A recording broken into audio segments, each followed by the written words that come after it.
एक बहुत ही quick, easy, tasty और मज़ेदार सी नाश्ते की रेसिपी आज मैं आप लोगों के लिए लेकर आई हूँ।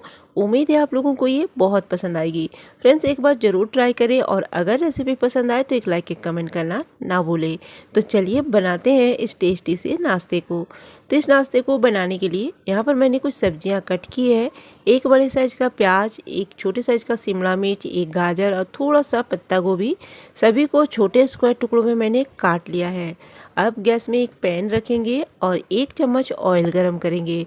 ऑयल अच्छे से गरम हो जाएगा तो यहाँ पर कटे हुए प्याज डालेंगे और इसे सौटे कर लेंगे। प्याज को हमें गोल्डन होने तक नहीं कुक करना है या फिर ओवर कुक नहीं करना है, सॉफ्ट नहीं होने देना है। हल्का सा सिर्फ इसे हम सौटे करेंगे। उसके बाद यहाँ पर हम कटी हुई सब्जियाँ ऐड करेंगे। फ्रेंड्स, अगर आप चाहें तो यहाँ पर इसे प्याज और पनीर से ही बना सकते हैं, फिर भी ये टेस्टी और मज़ेदार ही बनेगी। और अगर चाहे तो कुछ और भी सब्जियाँ आप अपने पसंद के अनुसार यहाँ पर ऐड कर सकते हैं।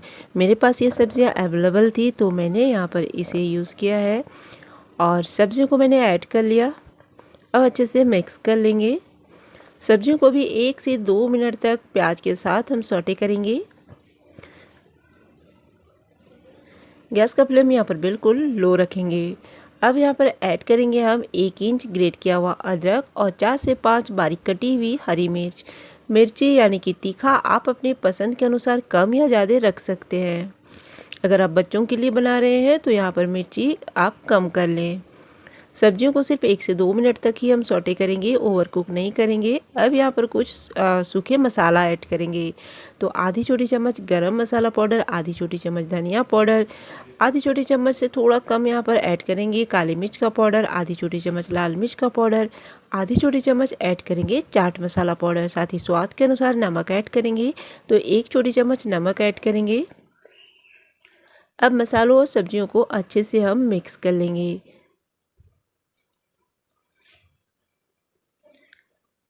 अगर आप ये मसाले नहीं डालना चाहते तो यहाँ पर 1 पैकेट मैगी मसाला आप डाल कर इसे बना सकते हैं। उससे भी ये नाश्ता बहुत ही चटपटी और टेस्टी बनेगी। सब्जियों को मसालों के साथ अच्छे से हमने मिक्स कर लिया है और 1 से 2 मिनट तक सौटे भी कर लिया है। अब यहाँ पर हम ऐड करेंगे पनीर। तो यहाँ पर 150 ग्राम पनीर, इसे हमने ग्रेट कर लिया है, इसे ऐड करेंगे।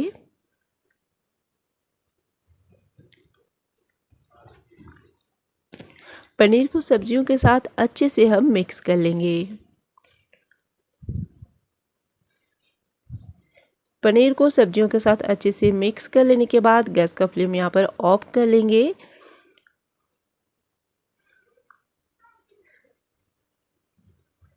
और अब इसे हम ठंडा कर लेंगे। तो ठंडा करने के लिए इसे हम किसी मिक्सिंग बाउल में निकालेंगे और थोड़ी देर साइड में रखेंगे। तब तक हम नाश्ते की आगे की तैयारी करेंगे। इस तरह से स्टफिंग बहुत ही टेस्टी बनती है, तो एक बार ज़रूर ट्राई करें फ्रेंड्स, आपको भी ये ज़रूर पसंद आएगी। तो इस स्टफिंग को रखते हैं साइड में और करते हैं आगे की तैयारी। आगे की तैयारी के लिए मैंने लिया है यहाँ पर 6 स्लाइस ब्रेड और ब्रेड की एजेस हम काट लेंगे। इस तरह से एजेस को हमने काट लिया है और इसे हम यूज़ कर लेंगे, वरना ये रखे रखे बर्बाद हो जाती है। कभी हम भूल जाते हैं या फिर कभी रखी रह जाती है, तो इसीलिए इसे हम तुरंत मिक्सर में डालेंगे और इसका ब्रेड क्रम्स बना लेंगे, जो हमें आगे ज़रूरत पड़ेगी तो यूज़ हो जाएगी। और इस तरह से एक बार घुमाकर इसे हमने ब्रेड क्रम्स बना लिया है। अब चलिए आगे की तैयारी में। और अब हम यहाँ पर लेंगे 5 मीडियम साइज के उबले हुए आलू। आलू को मैंने उबाल कर ठंडा करके लिया है। इसे हम मैश कर लेंगे और ध्यान रखेंगे कि इसमें कोई गुठली ना रहे। तो यहाँ पर मैंने आलू को मैश कर लिया है।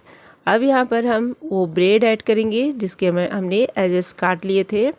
तो ब्रेड को भी हाथों से तोड़कर आलू के साथ हम अच्छे से मिक्स कर लेंगे। बहुत ही आसानी से ये मिक्स हो जाती है। आप चाहे तो ब्रेड को मिक्सर में डालकर भी ग्राइंड करके ऐड कर सकते हैं, मगर कोई ज़रूरत नहीं पड़ती है। इस तरह से हाथों से आप इसे मिक्स कर सकते हैं, बहुत ही अच्छे से ये मिक्स हो जाती है। यहाँ पर ब्रेड और आलू को अच्छे से मैंने मिक्स कर लिया है। तो चलिए अब इसमें हम ऐड करते हैं कुछ और चीज़ें। और अब इस नाश्ते में एक बाइंडिंग के लिए और इसे एक्स्ट्रा क्रिस्पी बनाने के लिए यहाँ पर हम ऐड करेंगे 2 चम्मच चावल का आटा। अगर आपके पास चावल का आटा ना हो तो आप यहाँ पर 2 चम्मच मैदा या फिर कॉर्नफ्लोर ऐड कर सकते हैं। साथ ही 1 छोटी चम्मच चिली फ्लेक्स ऐड करेंगे और 1 छोटी चम्मच नमक ऐड करेंगे। और अब इन चीज़ों को अच्छे से हम मिक्स करेंगे और इसके एक डो के जैसा बना लेंगे। बिना पानी डाले बिल्कुल भी एक बूंद भी हम इसमें पानी नहीं ऐड करेंगे और ये बहुत ही अच्छे से बिल्कुल स्मूथ सा डो बनकर तैयार हो जाएगा। तो यहाँ पर आप देख सकते हैं बिल्कुल थोड़ी ही देर में इसे अच्छे से हमने मिक्स करके एक डो के फॉर्म में बनाकर तैयार कर लिया है।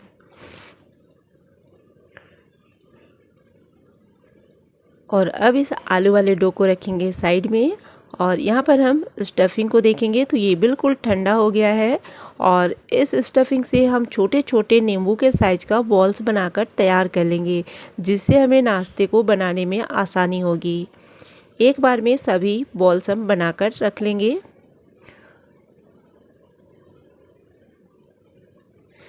और यहाँ पर मैंने सभी स्टफिंग के बॉल बना लिए हैं, इसे भी साइड में रखेंगे। अब एक बाउल लेंगे और इसमें हम एक स्लरी बनाएंगे। तो इसके लिए हम 3-4 चम्मच लेंगे कॉर्नफ्लोर और 3 से 4 चम्मच लेंगे मैदा। फ्रेंड्स, आप चाहे तो मैदा और कॉर्नफ्लोर के जगह में चावल का आटा या गेहूं का आटे से भी इस स्लरी को बना सकते हैं, टेस्ट में कोई फ़र्क नहीं पड़ेगा। और साथ ही आधी छोटी चम्मच नमक ऐड करेंगे। आप चाहे तो यहाँ पर चिली फ्लेक्स ऐड कर सकते हैं, सफ़ेद तिल ऐड कर सकते हैं। मैंने बिल्कुल सिंपल रखा है आज और इसलिए मैं यहाँ पर और कुछ भी ऐड नहीं करूँगी। और मैंने जो स्टफिंग बनाकर तैयार किया है वो बहुत ही चटपटी, बहुत ही स्वादिष्ट बनी है। तो इसलिए बाकी की चीज़ें थोड़ा सिंपल भी रहेंगी तब भी चलेगा। और पानी डालकर इसे इस तरह से हम घोल तैयार करेंगे, बहुत थिक या बहुत पतला नहीं रखेंगे। यहाँ पर मैंने घोल तैयार कर लिया है। अब लेंगे आलू वाला डो और इसका इस तरह से बड़े बड़े साइज का लोई निकाल लेंगे, जैसा कि हम रोटी के लिए लोई निकालते हैं। तो एक बड़े साइज की रोटी का लोई हम यहाँ निकाल कर तैयार कर लेंगे। फ्रेंड्स, आप इस नाश्ते को कभी भी बनाकर खा सकते हैं। जब कभी आपको कुछ स्पेशल चटपटा खाने का मन करे या फिर घर में कोई गेस्ट आ जाए तो आप इस नाश्ते को बनाकर खा सकते हैं। बहुत ही टेस्टी लगती है और इसे बनाना बहुत आसान है, बहुत ही झटपट बन के तैयार होती है। आपको देखकर लग रहा होगा कि इसे बनाना बहुत मुश्किल है, मगर बहुत टाइम लगेगा, मगर इसे बनाना बहुत आसान है और बहुत ही जल्दी बन के तैयार होती है। तो इस तरह से इसमें हम स्टफिंग भर लेंगे। एक एक लोई लेंगे, थोड़ा चिकना करेंगे, फ्लैट करेंगे और बीच में स्टफिंग वाले लोई को रखेंगे और इसे घुमाकर इस तरह से बंद कर लेंगे। एक मैं आपको फिर से बना कर दिखाती हूँ। इस तरह से थोड़ा सा चिकना करेंगे, इसे इस तरह से फ्लैट करेंगे, थोड़ा फैला लेंगे और इसके बीचों बीच इस तरह से स्टफिंग वाले लोई को रखेंगे और चारों तरफ से इस तरह से दबाते हुए इसे हम बंद कर लेंगे।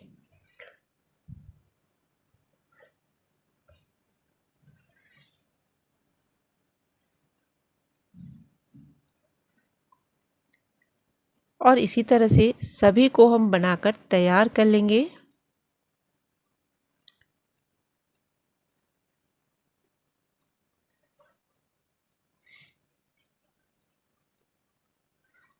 ये देखिए, इस तरह से हम सभी नाश्ते को एक बार बनाकर तैयार करेंगे और उसके बाद इसे हम फ्राई करेंगे। और ये देखिए फ्रेंड्स, यहाँ पर मैंने सभी नाश्ते को बनाकर तैयार कर लिया है। बहुत अच्छे से मैंने इसे बंद किया है, कहीं भी कोई क्रैक नहीं है। और अब एक एक नाश्ता इस तरह से उठाएंगे और इस तैयार किए हुए स्लरी में हम डिप करेंगे। इसका एक्स्ट्रा जो स्लरी है उसे हम झाड़ लेंगे और ब्रेड क्रम्स के ऊपर रखेंगे। दूसरे हाथ से इस तरह से हम इसके ऊपर भी ब्रेड क्रम्स लगाएंगे। अच्छे से चारों तरफ से क्रम्स लगा लेंगे और इसी तरह से बाकी सभी नाश्ते में ब्रेड क्रम्स लगाकर हम तैयार कर लेंगे। फ्रेंड्स, आप चाहे तो इस तरह से ब्रेड क्रम्स लगाने के बाद इसे किसी एयर टाइट डब्बे में भरकर पूरे हफ्ते के लिए स्टोर करके फ्रीज में रख सकते हैं। आपको जब भी मन करे तो आप इसे निकाल कर फ्राई कर सकते हैं। ठंडी होने की वजह से, फ्रिज में रखने की वजह से ये ठंडी हो जाएगी, और ठंडी होने की वजह से जब इसे आप फ्राई करेंगे तो ये और भी ज़्यादा क्रिस्पी बन के तैयार होगी। तो यहाँ पर मैंने सभी में ब्रेड क्रम्स लगाकर तैयार कर लिया है, और यहाँ पर ऑयल को मैंने पहले से गर्म कर लिया था। ऑयल अच्छे से गर्म हो गया है तो गैस का फ्लेम यहाँ पर लो कर लेंगे, और एक एक करके यहाँ पर हम डालेंगे जितना कि एक बार में पैन में आ जाए। लगभग 4 नाश्ते को मैंने यहाँ पर डाल लिया है, और गैस का फ्लेम यहाँ पर हमने मीडियम कर लिया है। डालने के 2-3 मिनट तक इसे हम बिल्कुल नहीं पलटेंगे। 2-3 मिनट के बाद धीरे धीरे इस तरह से इसे हम पलट लेंगे। दोनों तरफ से क्रिस्पी गोल्डन होने तक इसे हम फ्राई करेंगे।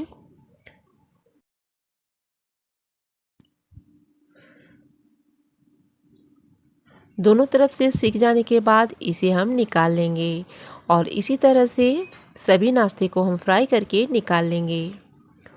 मीडियम फ्लेम में फ्राई करेंगे ताकि ये अंदर तक अच्छे से पके और बाहर से भी अच्छे से क्रिस्प हो जाए। बाहर से क्रिस्पी और अंदर से सॉफ्ट जूसी, खाने में बहुत ही चटपटी और बहुत ही टेस्टी लगती है। छोटे बच्चों के साथ ही साथ बड़े भी इसे बहुत ही चाव से खाएंगे। फ्रेंड्स, एक बार आप इस रेसिपी को इसी तरीके से ज़रूर ट्राई करें, आपको ये ज़रूर पसंद आएगी। तो इसी तरह से बाकी के सभी नाश्ते को हम फ्राई कर लेंगे। और फ्रेंड्स, आप इसे हरे धनिया की चटनी या फिर टमाटो केचप से सर्व कर सकते हैं, बहुत ही टेस्टी लगेगी। एक बार ज़रूर ट्राई करें, और अगर रेसिपी पसंद आए तो एक लाइक, एक कमेंट करना ना भूलें। तो मिलते हैं नेक्स्ट वीडियो में, तब तक के लिए बाय, टेक केयर।